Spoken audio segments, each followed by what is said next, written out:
Hi there. My name is Kristen Castleman, and joining me today is Tonya. Tonya, go ahead and introduce yourself. Hi, I'm an instructional assistant at a junior high school in Orange County, California. Awesome. Thank you so much for joining me today. So, Tonya, I'm going to take you through a few questions related to social, emotional, or mental health as it relates to resources available to students on a secondary um, campus, so junior high or high school to clarify. So to start us off, can you Okay. just share a little bit about how many counselors your location or your campus has? We have three full-time counselors, 3 full-time counselors. And if you had to guess, how many students would you say attend your school? about 1,300. And that is encompassing 2 grade levels? Two grade levels, seventh and eighth. Okay, so 1,300 students for 3 full-time counselors. Yep. All right. And how much of their time would you say is dedicated to supporting mental health for the students on the campus? Since the pandemic started, I would say the majority of their time. Wow, okay.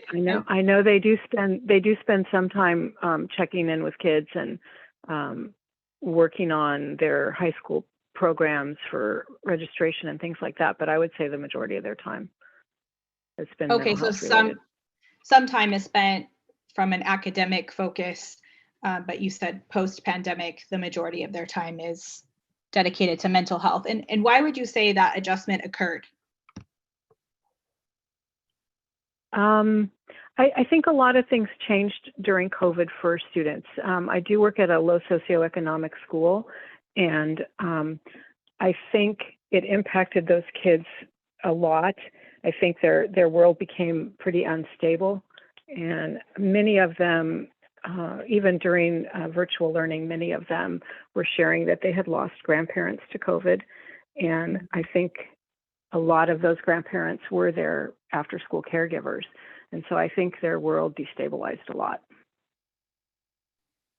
Yeah, I think that that's important to share in terms of context because certainly when we think about the pandemic, we're thinking about the high level impact, but we don't think about the ripple effects and how that impacts inside the 4 walls of a home.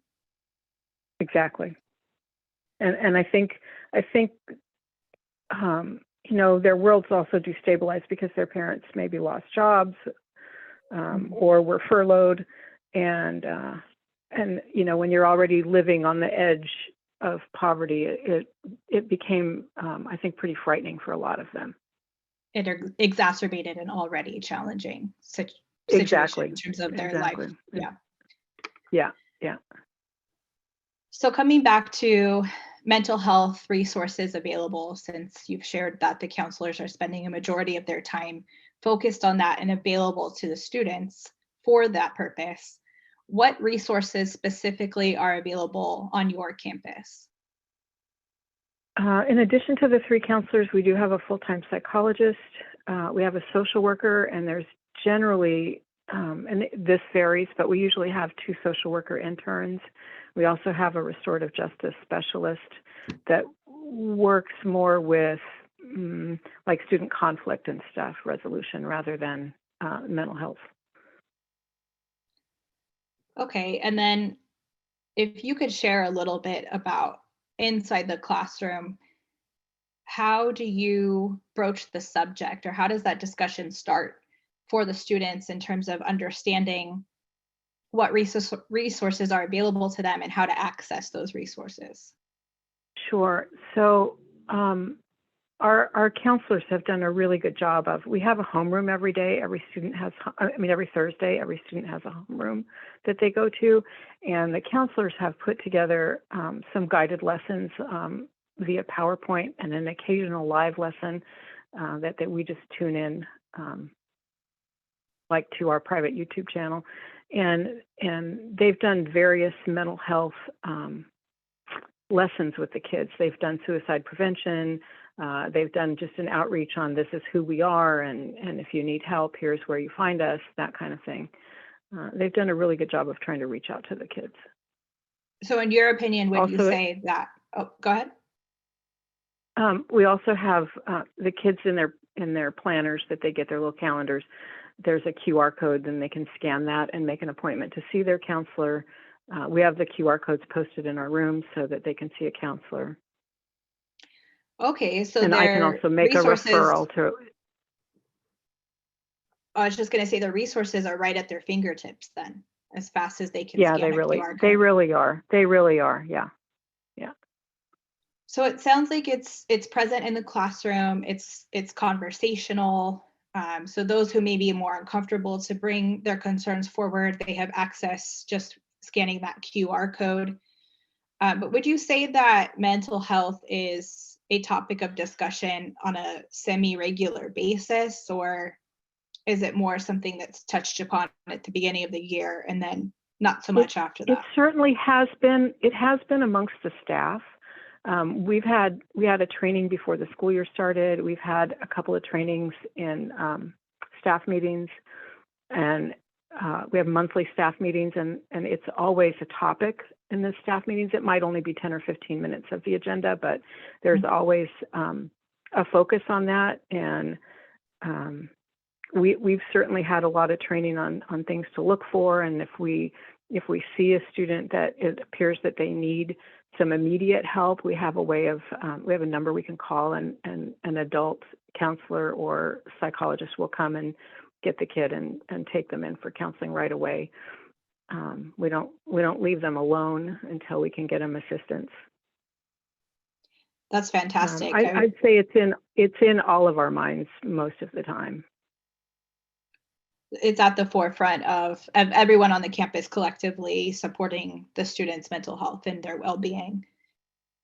Yeah, we're really working towards being a community for that student, for every student, and to recognize when they need some additional help and to try to get it for them. It's great to hear, having had a similar conversation with a high school student not located in the state of California, to know that there's a concerted effort here in California anyways, or in your school district, to prioritize mental health needs and make resources available. That wasn't the case with this particular student, and you could really hear how impactful that is. So I think it's worthy of Well, praise. that actually makes me sad because they can't learn science or math or English if they're distracted by other things. And we need to, some days just getting them into class every day is the best you can do for some kids, and that's okay. Our goal is to be their safe place.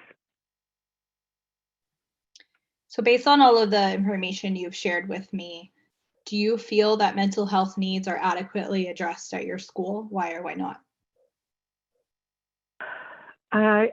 It's such an ongoing job, and I feel like I think we're doing it well. Certainly there's room for improvement, and I sometimes am concerned that our counselors are swamped, are drowning. I know some days are harder than other days. I don't know what the magic wand is. I'm hoping that as time goes by and things get more stable, that our kids feel more stable too. I think it's important to maintain that growth mindset, right? Like, we can't get complacent with mental health. So I appreciate you recognizing there's always room for improvement, but understanding that it's okay to pause and say, hey, we did this well. Right. Well, and I think sometimes we need to pause and take a break ourselves because it can be exhausting. Absolutely. So I want to switch gears a little bit. Can you share how your campus approaches preparing your students for potential threats, both internal and external on the campus? So do you participate in lockdown drills, for example?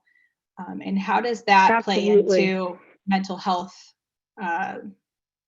response on campus? Because I have to say, as a parent myself, thinking about my children even having to go through the drill of an active shooter. Agreed. Yeah. Agreed. I can see you can see where I'm going with that. I totally can. And so as a staff, we talk about how things have changed since we were in school. Um, we certainly didn't do lockdown drills and weren't concerned about a threat on our campus like that. But when I was a kid, we did do air raid drills because we were afraid of being bombed. So I think, though I don't know that that really entered our consciousness, we just knew that we had to do these duck and cover drills every month. We do lockdown drills, and we have had to have a few regular lockdowns. We've had, just because of things that are happening in the neighborhood, never anything on our campus. And I don't know that it impacts the kids quite as much as it does the adults. Okay. I think we're more aware of and afraid of what could happen. And I think for them, it's just we get to have some quiet time and we don't have to work on our lesson at the moment. So in that respect, they do a great job with lockdown drills, but I don't see kids afraid. Even when we've had a true lockdown because of something was happening in the neighborhood, I don't see them as, they don't react to it the way I'm reacting to it. So for them, it's your air raid drill that you grew up with. It's just another thing to do. Exactly. Okay. It's just another thing to do. Mm-hmm. It's no different than an earthquake drill or a fire drill. It's just another drill. Okay. So you don't see a correlation there to an impact on anxiety or fear from the I student? don't think so. I don't think so. And we do talk ahead of time about lockdowns and that they could happen, and it could be because the police department tells us there's something going on up the street, and sure, that we're just going to be cautious. We always tell them it's all about being cautious. Okay. So, and keeping them safe, and they do seem to understand that. And what about more internal or student relationship problems that occur on campus? What is your campus's approach to reporting, bullying, or just when other students feel like they're being targeted? What are their resources available? Sure. So our administration is out all the time. They're, during passing periods and lunch, they're very visible. Students can make an appointment, run in and see an admin if they have any kind of issue or problem. They can let any teacher know, and we'll start the paperwork on what they need to do, and then admin handles that. I think we take a pretty hard line on bullying. Sometimes there's a teaching piece. You have to, they're kids. They're 12, 13, 14 years old. And sometimes you have to teach them that what they're saying or doing is hurtful to somebody else. They sometimes don't quite understand that part. Mm-hmm. But we do take a hard line on it. We move kids' classes around, and we watch for it, and staff gets alerted that, hey, there's a situation between these two kids, keep an eye on it, and we do our best to do that. So it sounds like there's a well-rounded system in place where you're addressing the individual, but also a little bit more globally understanding the impact throughout their day and their schedule. Right. And our restorative justice, we have a restorative justice specialist who's really good at running sharing circles where the kids get together and talk about different things that are bothering them and how to handle it. And the counselors, I know we just recently got an email, we're going to have a bullying lesson for the kids as well. So we try to stay on top of the stuff that's going on and try to nip things in the bud so we don't have huge problems. What I really like about what you shared, both in this answer and the one prior, is that you understand that there's an opportunity to teach. We're so focused on teaching the major subjects, English, math, science, but that social component that was so taxed by the pandemic has, perpetuated this issue where the interrelationships have suffered. And so reminding or teaching or giving that expository for those students, like, hey, that behavior doesn't feel good. That's not acceptable. It's not okay. And having to level set that you're not just sending them to the office, but you're identifying ways to train at a campus level or district level. Yeah. Well, I think they lost some of the social skills that they would have had they been in school. They spent, 18 months or so on virtual learning. So it was, shortened classes and that sort of thing, but also they were communicating with each other on cell phones. They were texting. They don't talk. They don't call each other. They text. And the problem with that is the emotional piece of it isn't in the text. There is no sarcasm font. There, you know. Right. We get to interpret it how we want. Yeah. Right, exactly. And so I feel like a lot of these kids have really lost some communication skills and certainly some writing skills and that kind of stuff. So it's a process. It's been a big learning curve coming back to real brick and mortar school. Have you seen an improvement? I mean, we've been back to campus for a year and a half. Yeah. I tell everyone that virtual learning was really hard. It was a lot of work and it was really hard. And it was hard to know whether the kids were engaged or getting everything you wanted them to get out of it. Coming back on campus was actually harder because you had so many social things to deal with, and they wanted to socialize all day, and you still had kids, out for 2 weeks at a time with COVID. So, you'd have big chunks of kids out. And so there was some continuity stuff that was difficult.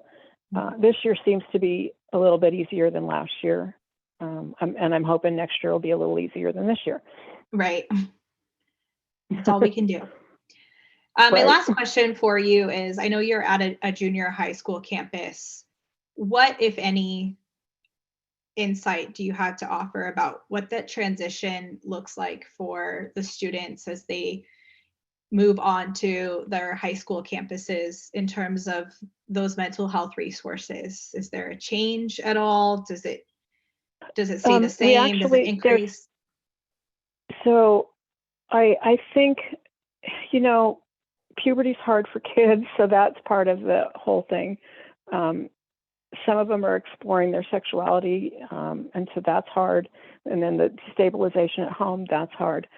At our high schools, I know they have more counselors than we have. They also have a school psychologist, and our information about that child will follow them to high school. So they'll already know that this is an at-risk kid that we need to follow up with and keep an eye on. And so I feel like we do a good job of transitioning within our schools in the district. That's great to hear that it doesn't just end in 8th grade. Yeah, no, we send them on as prepared for high school as we can with support system already in place waiting for them. Excellent. Well, as we close out our time together today, was there anything else that you wanted to share that you want to make sure people understand about mental health as it relates to secondary school students? I don't think so. I don't think so. I think, like I said, I think we do a great job, and we also give them referrals for outside counseling if they need additional counseling, that more than we can do at school. Certainly there's so much more to do, but we really want these young people to grow up to be happy, functional adults. Yeah, absolutely. I love that that you provide those resources above and beyond what your school support staff is able to accomplish with those individuals, because sometimes they need more than is within your realm of capability. So. Right. Yeah. Well, thank you so much, Tonya, for spending some time with me today and helping generate, further insight and just discovery around mental health. It's such an important part of, I think, everyone's world right now, but especially those young people who are navigating and trying to find their way in the world. Yeah. Thank you so much. Thank you.